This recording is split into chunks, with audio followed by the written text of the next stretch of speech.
నిజాయితీగా పనిచేయమన్నాను కానీ త్యాగాలు చేయమలేదు కదా. ఇవాళ నిజాయితీగా పనిచేయడం అంటే త్యాగం చేయడం. ఎందుకు సార్ అసలు దొంగ ఉద్దేశం? బాగాలేవండి, నువ్వు చేసిన చట్టం పవర్ ఏమిటో నీకు ఇంకా తెలియడం లేదయా. 50 ఏళ్ల స్వతంత్ర భారతం అంటనంతనం అంట చూడలేదు. ఎంత మూర్ఖత్వం, ఎంత ధైర్యం! వీళ్ళ మనం పాలించేది.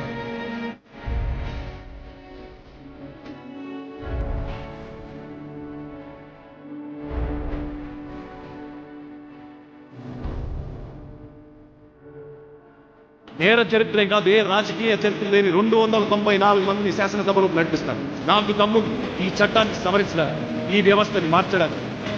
డబ్బు తీసుకోకుండా ఓటేయడానికి నీకు దమ్ముందా?